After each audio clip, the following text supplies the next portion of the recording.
नमस्कार। आज हम एक बड़ी ज़बरदस्त किताब पर थोड़ी विस्तार से बात करेंगे। योर मनी और योर लाइफ, विकी रॉबिन और जो डोमिंगिस की। इसने ना पैसों को देखने का नज़रिया बदला है। जी हाँ, बिल्कुल। और आज की हमारी ये गहन चर्चा इसी किताब के वो जो 9 कदम वाला कार्यक्रम है और पैसे को जीवन ऊर्जा मानने वाली सोच, उसी के इर्द गिर्द रहेगी। हाँ, और मकसद यही है कि हम समझें कि कैसे पैसों के साथ अपना रिश्ता सुधारा जाए और शायद वो जिसे कहते हैं आर्थिक आज़ादी, उसकी तरफ बढ़ा जाए। सही कहा। किताब का जो मूल सवाल है वो सोचने पर मजबूर करता है। कौन सा सवाल? यही कि जो पैसा हम खर्च करते हैं वो असल में हमारी जिंदगी का कितना हिस्सा है, कितना समय है। अरे हाँ, ये नज़रिया ही बिल्कुल अलग है। बिल्कुल। और यही से वो जीवन ऊर्जा या लाइफ एनर्जी वाली बात आती है। पैसा सिर्फ वो कागज के नोट या सिक्के नहीं है, बल्कि वो कीमती घंटे हैं, वो समय है जो हमने उसे कमाने में लगाया है, हमारी अपनी जिंदगी का हिस्सा। जैसे वो उदाहरण आपने बताया था, मान लीजिए कोई 500 रुपये प्रति घंटा कमा रहा है। हाँ। और वो कोई 5,000 रुपए की चीज खरीदता है। हाँ। तो असल में उसने पैसे नहीं दिए, उसने अपनी जिंदगी के 10 घंटे दे दिए। 10 घंटे। और फिर सवाल उठता है कि क्या वो चीज उन 10 घंटों के लायक थी वाकई? ये तो हर खरीदारी से पहले सोचने वाली बात हो गई। हाँ, बिल्कुल। और यही सोच, यही सवाल उन 9 कदमों का आधार है। तो देखें उन कदमों को। हाँ, देखते हैं। पहला कदम क्या है? पहला कदम है अपने अतीत से मतलब हिसाब किताब करना। आपने आज तक कुल कितना कमाया है और आज आपकी नेट वर्थ क्या है, यानी आपकी कुल संपत्ति में से आपके सारे कर्ज घटाकर। अच्छा, मतलब एक तरह से अपनी पूरी फाइनेंशियल हिस्ट्री का एक्सरे लेना, कहाँ से आए कहाँ गए। बिल्कुल, पूरी तस्वीर साफ होनी चाहिए। फिर आता है दूसरा कदम, अपने हर खर्चे पर नजर रखना। हर खर्चा, छोटे से छोटा भी। हाँ, हर एक पैसा कहाँ जा रहा है ये ट्रैक करना। और इसमें जजमेंट नहीं है, मतलब ये नहीं सोचना कि अरे ये क्यों खर्च किया, बस रिकॉर्ड करना है, ताकि पता चले कि जीवन ऊर्जा जा कहाँ रही है ना? एग्जैक्टली। तीसरा कदम है हर महीने का हिसाब लगाना, अपने खर्चों को कैटेगरी में बांटना। जैसे खाने पर इतना, आने जाने पर इतना, वगैरह। हाँ, और फिर हर कैटेगरी के लिए देखना कि इस पर कितनी जीवन ऊर्जा खर्च हुई। वो घंटे वाली कैलकुलेशन यहाँ काम आती है। खर्च को अपनी प्रति घंटा कमाई से भाग देना। और फिर खुद से वो मुश्किल सवाल पूछना है ना? बिल्कुल, यही चौथा कदम है।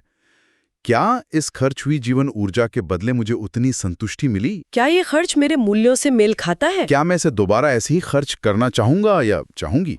ये सवाल आपको सोचने पर मजबूर करते हैं। पांचवा कदम है अपनी प्रोग्रेस को विजुअलाइज करना, एक चार्ट बनाना। चार्ट दीवार पे। हाँ, दीवार पर चार्ट बनाकर अपने महीने की आमदनी और खर्चों को लाइन ग्राफ पर दिखाना। इससे दिखता है कि खर्चे कम हो रहे हैं या नहीं, बचत बढ़ रही है या नहीं। एक मोटिवेशन मिलता है। अच्छा तरीका है।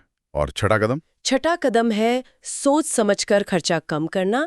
यहाँ किफायत या मितव्ययिता का मतलब कंजूसी नहीं है। हाँ, ये जरूरी है समझना। बिल्कुल, ये पहचानना है कि मेरे लिए पर्याप्त कितना है, इनफ क्या है। जब आप देखते हैं कि किसी चीज पर असल में कितने घंटे लगे हैं, तो खर्चा कम करना सिर्फ पैसे बचाना नहीं रहता, वो अपनी जिंदगी के घंटे वापस पाना बन जाता है। सही। हाँ। सातवां कदम है आमदनी बढ़ाना, लेकिन इस पर जोर है कि ये तभी करें जब जरूरी हो और उन तरीकों से करें जो आपके मूल्यों के हिसाब से ठीक हो। क्योंकि ज्यादा कमाने के चक्कर में अक्सर ज्यादा जीवन ऊर्जा भी तो लगती है। बिल्कुल सही। आठवां कदम है निवेश और वो क्रॉसओवर पॉइंट। हाँ, ये सुनने में बड़ा दिलचस्प लगता है। इसमें अपनी बचत को ऐसी जगह लगाना है जहां से पैसिव इनकम आए। हाँ। मतलब बिना एक्टिवली काम किए पैसा आए, जैसे किराए से आमदनी या डिविडेंड्स। हाँ बिल्कुल। और जब ये पैसिव इनकम आपके महीने के खर्चों से ज्यादा हो जाए, तब वही है क्रॉसओवर पॉइंट, आर्थिक स्वतंत्रता का बिंदु। इसके बाद टेक्निकली आपको पैसे के लिए काम करने की जरूरत नहीं रहती। वाह, ये तो मतलब अल्टीमेट गोल लगता है कई लोगों के लिए। हाँ, ये एक बड़ा मील का पत्थर है। और नौवां आखिरी कदम बस एक रिमाइंडर है कि ये सब एक बार करके छोड़ना नहीं है। ये एक चलने वाली प्रक्रिया है। जी, अपने फाइनेंस को, अपनी जीवन ऊर्जा को लगातार समझदारी से मैनेज करना, अपनी आजादी को बनाए रखना और फैसलों को पैसों से ज्यादा अपने मूल्यों से जोड़ना। तो ये 9 कदम तो किताब का पूरा ढांचा बनाते हैं, पर इनके अलावा भी कुछ और जरूरी बातें हैं किताब में, है ना? हाँ बिल्कुल, जैसे वो संतुष्टि वक्र या फुलफिलमेंट कर्व की बात। वो क्या है? वो ये दिखाता है कि एक सीमा तक तो पैसा और चीजें खुशी देती हैं, लेकिन उस सीमा के बाद और ज्यादा पैसा या सामान खुशी बढ़ाने की जगह कम भी कर सकता है। अच्छा, कैसे? क्योंकि वो ज्यादा तनाव, ज्यादा उलझने, ज्यादा रख रखाव ले आता है। सिंप्लिसिटी चली जाती। हाँ, ये भी सोचने वाली बात है। और वो किफायत वाली बात? हाँ, किफायत यानी फ्रुगैलिटी, आज़ादी है।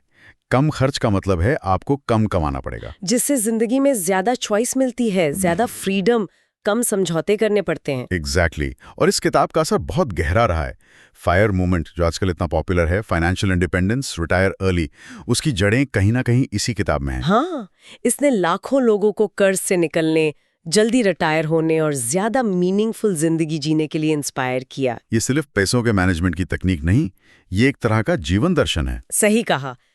तो अगर पूरी चर्चा का सार निकालें तो सबसे बड़ी सीख क्या होगी? मेरे ख्याल से सबसे बड़ी सीख यही है कि पैसे को सिर्फ पैसे की तरह न देखें, उसे अपनी जीवन ऊर्जा समझें और अपने हर आर्थिक फैसले को, चाहे वो खर्च का हो या कमाई का, अपने असल मूल्यों और जिंदगी के बड़े लक्ष्यों के तराजू पर तौलें।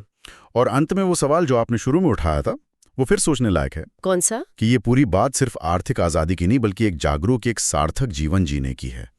तो सोचने वाली बात यह है कि अगर हमें पैसे कमाने की मजबूरी ना हो, तो हम अपनी एक कीमती जीवन ऊर्जा कहाँ लगाना चाहेंगे? हाँ, ये सवाल सिर्फ फाइनेंशियल प्लानिंग का नहीं है, ये हमारे होने के मकसद से जुड़ा है।